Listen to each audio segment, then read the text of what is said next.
नमस्कार, मैं मानवी सिंह चौहान और आप देख रहे हैं नेशनल खबर .live। तो आज हमारे साथ हैं लोकतांत्रिक युवा शक्ति पार्टी के राष्ट्रीय अध्यक्ष पंडित राजकुमार वाजपेयी जी।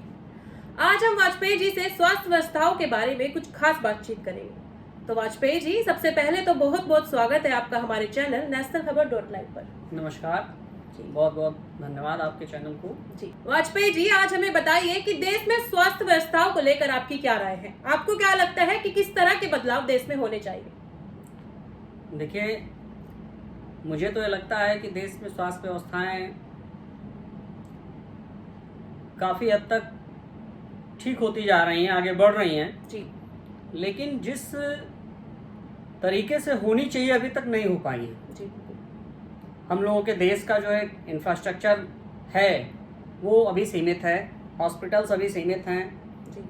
सरकार बढ़ाने का प्रयास कर रही है लेकिन अभी उन स्थिति में नहीं ला पाई है जिसमें कि सभी देश के प्रत्येक देशवासी को आच्छादित किया जा सके। जी बिल्कुल।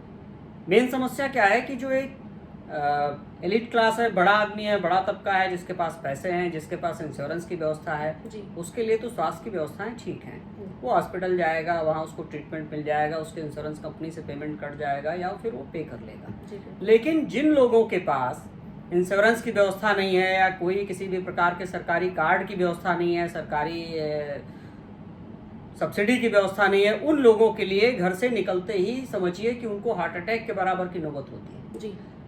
दूसरी चीज़ क्या है कि आसानी से जो जन सुविधाएं हैं, आसानी से जो स्वास्थ्य सुविधाएं हैं, यदि इंसान को मिल जाएं, यदि व्यक्ति को मिल जाएं तो भी बहुत हद तक संतुष्टि है। लेकिन वर्तमान स्थिति में लोगों को आसानी से स्वास्थ्य सुविधाएं मिल ही नहीं पाती हैं। जब एक आम आदमी घर से निकलता है अपने मरीज को लेकर के, तो सबसे पहले वो किसी नेता, विधायक, सांसद, मंत्री या किसी अप्रोच वाले व्यक्ति को फोन करना चाहता है कि साहब हमारे घर में पेशेंट है, बीमार है, मैं लखनऊ आ रहा हूँ या मैं राजधानी आ रहा हूँ या मैं दिल्ली आ रहा हूँ और मुझे इलाज की आवश्यकता है, कृपया वहाँ आप हमारी मदद करिए, किसी से हमारी सिफारिश कर दीजिए। मेरा मानना है जिस दिन देश का प्रत्येक नागरिक इस व्यवस्था से मुक्त हो जाएगा कि वो अगर उसके घर में कोई बीमार है, किसी का इलाज कराना है और वो घर से निकले तो उसको किसी की सहायता की जरूरत न पड़े, वो सीधे अस्पताल जाए और उसको उचित चिकित्सा सुविधा, उचित चिकित्सा व्यवस्था उपलब्ध हो जाए। जिस दिन ऐसा हो जाएगा उस दिन मैं मान लूंगा कि देश की स्वास्थ्य व्यवस्था बिल्कुल ठीक है, कहीं कोई कमी नहीं।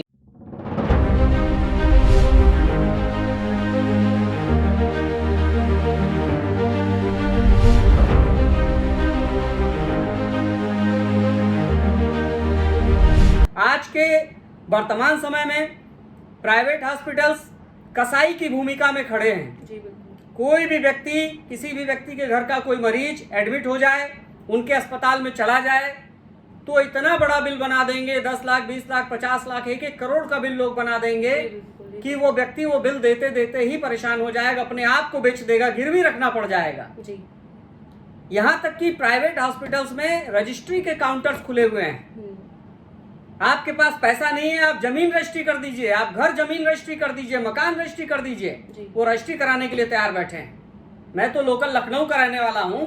मेरे लखनऊ की स्थिति यह है, कम से कम दर्जन भर संस्थान ऐसे हैं जो पेशेंट्स का इलाज करते हैं। अगर पेशेंट इलाज के दौरान मर गया, मृत्यु हो गई, तो भी उसकी बॉडी तब जाने देते हैं जब पैसा ले लेते हैं, पैसा की वसूली कर लेते हैं, पूरे पैसों की वसूली कर लेते हैं। और अगर आपके पास पैसा नहीं है तो आप उनकी वो आपकी जमीन लिखवा लेंगे, आपका घर लिखवा लेंगे, मकान लिखवा लेंगे। जी बिल्कुल। जब इस दशा में स्वास्थ्य व्यवस्था है तो कैसे कहा जाए कि स्वास्थ्य व्यवस्था सुदृढ़ हो चुकी है, स्वास्थ्य व्यवस्था अच्छी हो चुकी है, उत्तम हो चुकी, कैसे कहा जाए? सरकार लगातार प्रयास कर रही है लेकिन उसके प्रयास के कई गुना ज्यादा जनसंख्या बढ़ रही है, आबादी बढ़ रही है, हमारा इंफ्रास्ट्रक्चर जितना डेवलप हो रहा है उससे ज्यादा हमारी आबादी बढ़ जा रही है।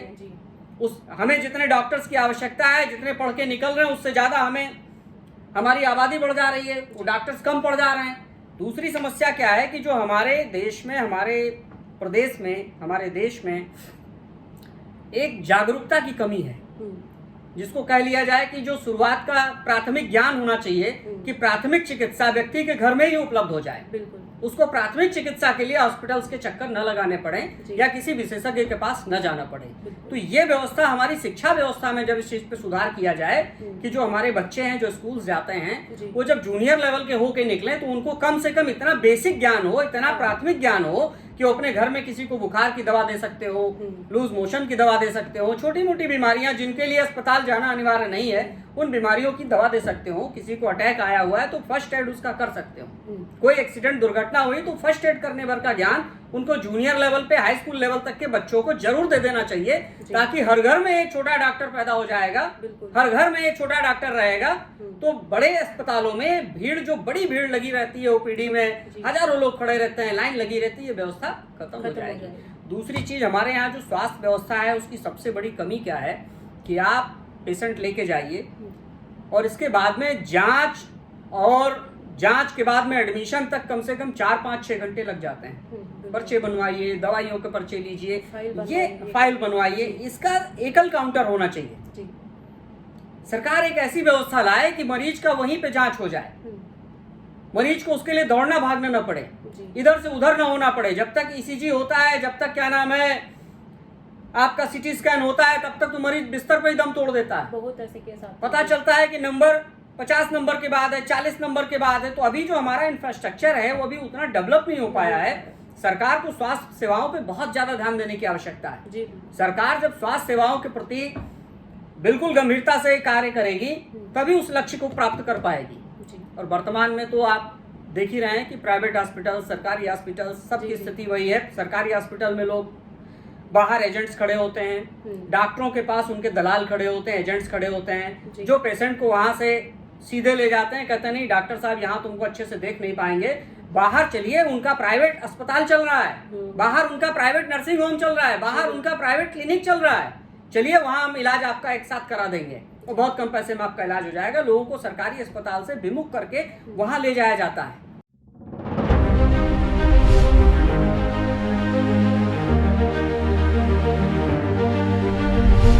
और मतलब भर की कमीशनखोरी इन सब चीजों में होती है। डॉक्टर्स अपनी मोनोपोली चलाते हैं। जो एक दवा 10 रुपए की दवा, जेनरिक दवा, वो 100 रुपए की बेचते हैं, 200 रुपए की बेचते हैं, अपनी मोनोपोली से दवा बनवाते हैं और वो दवा अपने हॉस्पिटल्स में चलाते हैं। सरकार का इन दवाओं के ऊपर कोई भी नियंत्रण नहीं है। जब एक ही देश है, एक ही बेस है, एक ही संविधान है, तो 10 तरह की दवाओं की आवश्यकता क्या है? एक तरह की दवा बने, उस दवा का एक सरकार मूल्य तय करे, प्राइस कैपिंग करे और डॉक्टर्स को ये इंस्ट्रक्शन हो कि आप इन्हीं दवाओं को लिखेंगे। तो गरीब जनता का जो एक गरीब जनता को निचोड़ा जा रहा है, हर तरह से चूसा जा रहा है, ये व्यवस्था खत्म होगी। लोगों को कमाने के रास्ते दिए जाएं, लोगों को व्यवसाय करने के रास्ते दिए जाएं, लोगों को रोजगार करने के रास्ते दिए जाएं, लोगों को लूट खसोट और इस तरीके की बेईमानी मक्कारी करने के रास्ते न दिए जाएं। मेरा मानना यह है स्वास्थ्य सेवाओं में तभी सुधार किया जा सकता है जब सरकार इन चीजों पे अच्छे से कार्य करेगी। तो सरकार ने आयुष्मान भारत योजना का ढिंडोरा तो बहुत पीटा हुआ है, लेकिन वो गरीबों को मिल ही नहीं पा रहा है। आयुष्मान भारत योजना का लाभ भी अमीर ही लोग उठा पा रहे हैं, उसके बारे में आप क्या कहना चाहेंगे? नहीं, सरकार की ये योजना बहुत अच्छी योजना है और आयुष्मान भारत योजना यदि जन जन तक पहुंच जाए और लोगों को इसका पूर्ण ज्ञान करवा दिया जाए, उपलब्ध करा दिया जाए, तो इस योजना में कोई कमी नहीं है। एक व्यक्ति को जितना प्राथमिक तौर पर इलाज में धन की आवश्यकता होती है उतना तो है, उतना तो ये योजना आच्छादित करती है। लेकिन गरीबों को इतना मतलब नॉलेज नहीं है ना, वो लेकिन गरीबों में अभी जागरूकता नहीं है, अवेयरनेस नहीं है, उनको ऐसे ट्रीट किया जाता है कि भटका दिया जाता है। वहाँ सरकारी अस्पतालों में ऐसे लोग खड़े होते हैं जो उनको भटका देते हैं और प्राइवेट हॉस्पिटल्स की ओर मोड़ देते हैं और वहाँ पे हर हॉस्पिटल में आयुष्मान भारत योजना आच्छादित नहीं है। आयुष्मान भारत योजना की जो सोच थी वो अच्छी सोच थी, बट मेरा मानना है कि स्वास्थ्य सेवाएं बिल्कुल मुफ्त होनी चाहिए। इसके लिए ना किसी आयुष्मान भारत योजना की आवश्यकता है, न किसी इंश्योरेंस की आवश्यकता है। सरकार को इसे अपने नियंत्रण में लेना चाहिए। पूरे देश के चाहे निजी अस्पताल हो, चाहे प्राइवेट हॉस्पिटल्स हो और चाहे वो सरकारी हॉस्पिटल्स हो, चाहे वो किसी ट्रस्ट द्वारा संचालित हॉस्पिटल्स हो, सबको सरकार को अपने नियंत्रण में लेना चाहिए और इलाज की व्यवस्था बिल्कुल मुफ्त होनी चाहिए। बिल्कुल का मतलब बिल्कुल मुफ्त। जांच के नाम पे वसूली नहीं, दवा के नाम पे वसूली नहीं, किसी भी नाम पे वसूली नहीं होनी चाहिए, बिल्कुल मुफ्त होनी चाहिए। जिस दिन जनता को यह अधिकार मिल जाएगा, चाहे अमीर हो चाहे गरीब हो, जिस दिन जनता की यह चिंता खत्म हो जाएगी कि नहीं हमें इलाज बिल्कुल फ्री में मिल रहा है, हमें कोई इलाज का टेंशन नहीं है। आप देखिए कि किसी न किसी के घर में कोई व्यक्ति गंभीर बीमार हो जाता है और परेशान हो जाता है। उस परेशानी में, उस बीमारी में उसका कुछ ना कुछ खत्म हो जाएगा, या उसकी सेविंग खत्म हो जाएगी, या उसका घर मकान गिरवी रख जाएगा, खेत गिरवी रख जाएगा, या बिक जाएगा। तो जिस दिन सरकार इस स्वास्थ्य की सेवा, स्वास्थ्य की व्यवस्था अपने ऊपर ले लेती है, उस दिन कम से कम हम इस चीज से मुक्त हो जाएंगे और हम निश्चिंत होकर के अपने भविष्य के बारे में, अपने देश के भविष्य के बारे में अच्छे सपने बुन सकेंगे, अच्छे कार्य कर सकेंगे। स्वास्थ्य सेवाएं बिल्कुल निःशुल्क होनी चाहिए, बिल्कुल मुफ्त होनी चाहिए।